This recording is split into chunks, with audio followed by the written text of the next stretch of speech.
Es radio. Son las 2 de la tarde, es la 1 en Canarias. Servicios informativos. Seguramente sea el enredo empresarial del año y va a tenernos un tiempo, ya verán, un tiempo bastante entretenidos. Esta semana les hemos contado cómo la dirección del Banco Sabadell declinaba la oferta amistosa de fusión que le había puesto sobre la mesa el BBVA. Y hoy lo que pone sobre la mesa el BBVA es una oferta, para que nos entendamos todos, por las malas, o lo que es lo mismo, una OPA, una oferta pública de adquisición de acciones, pero esta tiene un carácter hostil. Es decir, no va dirigida a los responsables de Sabadell, sino que va dirigida directamente a los accionistas. Esto es lo único que cambia en esencia, porque los destinatarios de la oferta son los accionistas. En rigor, la oferta es exactamente la misma. Es una contraprestación por acciones, lo que traducido al cristiano, que es que por cada 4,83 acciones del Sabadell, el titular de esas acciones obtendría una del nuevo BBVA, pero ya con el Banco Sabadell dentro. De modo que ahora son los accionistas, los que tienen que dar luz verde o roja a la operación. Ya veremos, pero aquí no son ellos los que tienen la última palabra. Aquí ha salido el gobierno a decir que son ellos los que deciden. Y es llamativa una vez más la descoordinación que existe en el Palacio de la Moncloa, la falta de comunicación dentro del Ejecutivo, la ausencia de interlocución entre los distintos departamentos a la hora de valorar y emitir una opinión nítida y clara sobre esta operación. Miren, en circunstancias normales y ante operaciones del calado de la que tenemos ante nuestros ojos son aproximadamente 12.000 millones de euros. Lo lógico en una situación como esta es que los ministros implicados analicen de forma separada en primer lugar la operación, con sus ventajas y también con sus inconvenientes, que luego, más tarde, se vean con el presidente del gobierno y debatan, intercambien criterios, los pongan en común y que con la ayuda de, en este caso, Pedro Sánchez, se adopte un criterio para que éste sea trasladado a las partes implicadas como posición o como la posición adoptada por el gobierno de España. Y una vez más no es desde luego este el caso. Aquí cada cual va por libre. Hoy ya veremos mañana, pero hoy lo que el gobierno viene a decir es que la operación no les gusta y recuerdan que aquí quienes deciden son ellos.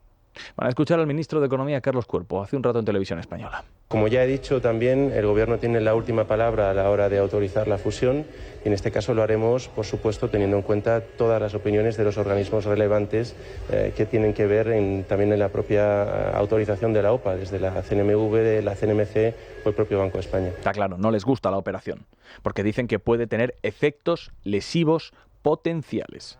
Bueno, es un criterio, puede haber otros, pero este es un criterio. No sucedería nada si desde el principio esta fuera la oposición del gobierno, porque hubieran mantenido el criterio desde el principio y fuera el mismo.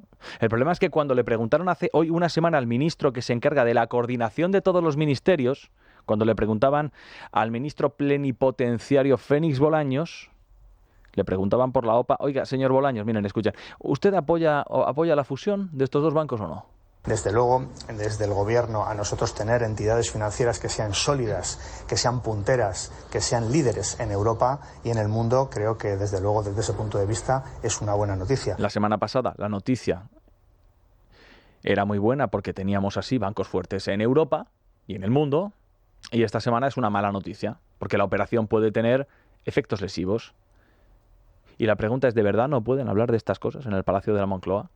¿Se puede saber de qué hablan en el Consejo de Ministros? ¿Por qué no ponen en común el criterio? Dirá Félix Bolaños que, hombre, que es que una cosa es una OPA hostil y otra una OPA de corte amistoso. Pero teniendo en cuenta que la oferta es exactamente la misma y que lo único que cambia es el destinatario y que al final la operación traería una entidad financiera más sólida, puntera y líder en Europa y en el mundo, pues es de esperar que cuando le preguntamos a Félix Bolaños siga pareciéndole una maravillosa noticia, ¿no? Aunque seguramente ya no. Porque la semana pasada Bolaños cometió el error de opinar sin criterio alguno y, lo que es peor, sin consensuarlo con el resto de los miembros del gobierno. Luego, más tarde en el desarrollo, vamos a contar otro caso muy similar, como el de Salvador Illa, el candidato del PSC a las elecciones de este fin de semana en Cataluña el próximo domingo, que le preguntaron hace 9 días qué le parecía la operación y decía, libertad de empresa. Que se preserven los puestos de trabajo, sí, pero libertad de empresa, nosotros ahí no nos metemos. Hoy le han preguntado y seguramente movido por la marea y por la corriente ha dicho, malísima noticia, de ninguna forma, no, como fatal, no se puede. Claro, es que el problema es que cuando no consensúas el criterio y no lo trasladas al resto de los miembros del Partido Socialista, en este caso del PSC, pues lo que te sale es una Macedonia de frutas donde cada uno opina una cosa distinta. Esencialmente lo mismo que hizo ayer Pablo Bustinduy. Pablo Bustín, ¿qué? Dirá usted, Bustinduy. O igual usted forma parte, a lo mejor, del 80% de los españoles que dice el CIS que no conoce que este es el ministro de Derechos Sociales, Consumo y Agenda 2030. Miren, en Sumar están convencidos de que hablar mucho, pero muchísimo de Palestina da votos. De momento solo hablar porque la parte socialista del gobierno no les hace mucho caso que digamos. También les hemos contado esta semana que Yolanda exigió al gobierno, le exigió a Pedro Sánchez que reconociera el martes pasado al Estado palestino y que estamos a jueves y Yolanda sigue ahí esperando. Ayer el ministro Bustinduy anunció que, bueno, por cierto, lo de Yolanda viajando a Palestina ya casi ni lo mencionamos, porque esto lleva diciéndolo meses, no sé yo ya cuántos meses, y desde luego la ministra todavía no ha cogido el vuelo que lo lleva ya a Cisjordania, que la llevaría. Bueno, ayer el ministro Bustinduy anunció que había enviado una carta a empresas españolas que tienen intereses en Israel para que adopten todas las medidas necesarias para garantizar que con su actividad no contribuyen a agravar la situación en Gaza, lo que él califica como un genocidio. La carta, de la que por supuesto no tenía conocimiento el Ministerio de Economía, Carlos Cuerpo, el ministro, ha dicho que él no tenía ni la más remota idea de que se había mandado, esto lo dijo ayer. La carta venía a decir, cuidado empresarios con seguir relacionándolos y haciendo negocios con Israel porque estáis contribuyendo a un genocidio, lo cual es una asociación de ideas extraordinariamente sesgada. Pero bueno, varios ministros salieron a decirle, ¿dónde vas, Pablo, metiéndote en cosas que no son de tu ministerio? Y esto, Pablo, recuerda que le corresponde a Economía Exteriores y que hay una cosa que dice la Constitución que se llama libertad de empresa. Y entonces viraje en redondo.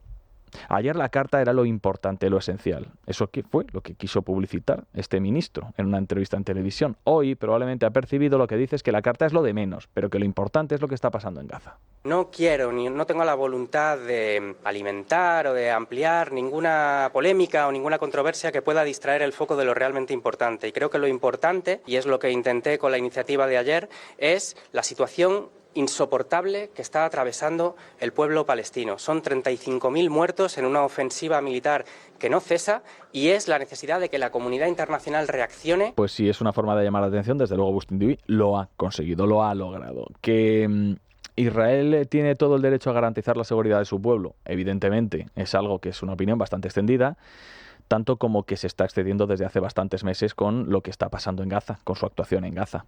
Ahora, la pregunta es, si el criterio del ministro es que hay que enviar cartas a empresarios que tienen negocios con países que están cometiendo una clarísima vulneración de los derechos humanos, la pregunta es si va a mandar cartas o por qué no ha mandado cartas a empresarios que siguen haciendo ahora mismo negocios con Rusia, que ha matado a 30.000 ucranianos, o cartas para quienes comercian, empresarios que son muchos, con Arabia, Qatar, Venezuela, Nigeria, Cuba, China. Porque, oiga, son algunos de los países del mundo donde los empresarios españoles también hacen negocios, tienen intereses, pero se vulneran también al mismo tiempo las libertades civiles. Pero Bustinduy no va a mandar ninguna carta, ¿verdad?, para los quienes lo hacen con estos países. Es que verán, si el criterio fuera la defensa de los derechos humanos, Bustinduy se habría gastado el presupuesto entero del ministerio ya en sellos. Y no. En Sumar no defienden la solución y el reconocimiento de los dos estados. No. En Sumar lo que defienden es esto que escribió otra de sus ministras, Sira Rego, anteayer en Twitter. Lo que escribió fue desde el río hasta el mar.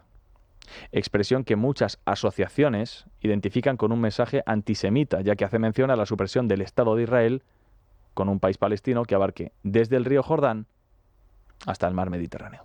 Es noticia. Con Juan Pablo Polvorinos.